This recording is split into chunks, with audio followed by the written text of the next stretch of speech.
Hello everyone, I am Manali Kaude from LJ Polytechnic. Welcome back to the ongoing tutorial series of Subject.NET Programming. In today's video, we are going to see IDE. What is an IDE? So let's get started. IDE means Integrated Development Environment. IDE is a software which provides various functionality and tools for developing an application. So, question may arise in your mind, why do we need IDE? IDE provides GUI, that means Graphical User Interface, to design, build, compile and debug a program quickly and efficiently. Hence, it improves productivity of a developer. IDE can be open source or it can be commercial. It can be language specific or it may have multiple language support. As you can see over here, I have mentioned few examples of IDE such as Visual Studio. Second example is NetBeans. Third one is Eclipse. And fourth one is Xcode. Many other IDEs are available in the market. I have mentioned few of them. Visual Studio has multi-language support like Visual Basic, Visual C#, Visual J#, and many more. NetBeans is open source IDE for Java and C++. Third one is Eclipse, is an IDE for Java and Android application development. And the last is Xcode, which is free IDE and it has language support for Objective-C, AppleScript and other programming languages. Now, we will see about Visual Studio IDE. Microsoft Visual Studio IDE supports multiple languages such as Visual Basic, Visual C# and other programming languages.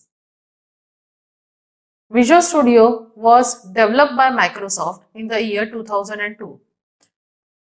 Visual Studio IDE provides consolidated tools and functionalities to build an application like Windows application, web application, console application quickly and efficiently.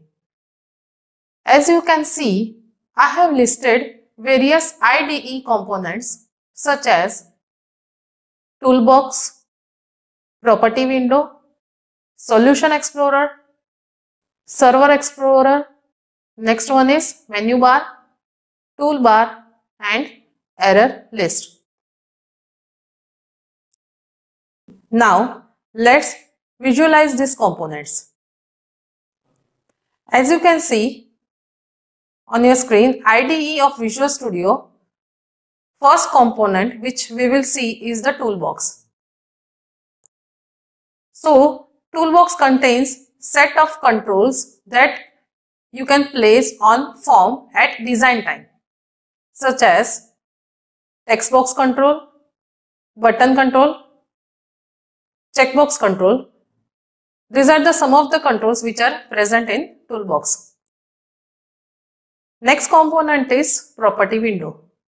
The Property Window consists of various characteristics of selected object, or you can say control, such as name property, text property, font and so on.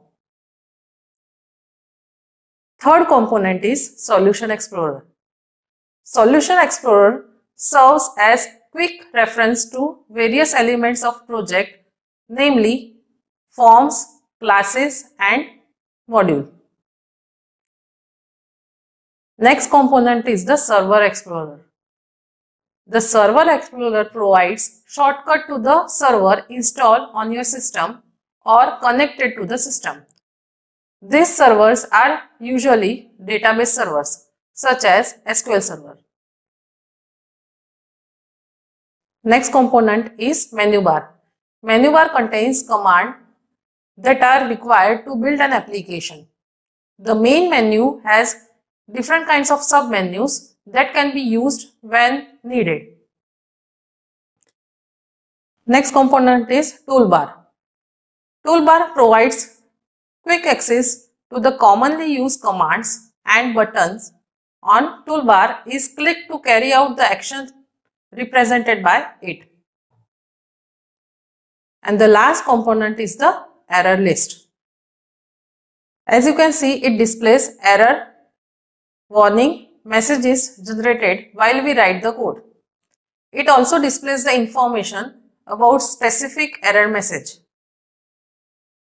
So, this was all about the IDE of Visual Studio and its various components. Now, we will see few questions related to this topic. So, the first question is, what is an IDE? Second one is, give full form of IDE. Third one is, list out various components of Visual Studio IDE. Next one is, list out various examples of an IDE. And the last question is, what is the use of property window in Visual Studio IDE? So this was all about today's video. Hope you like this video. Stay tuned for more such video. Thank you for watching this video.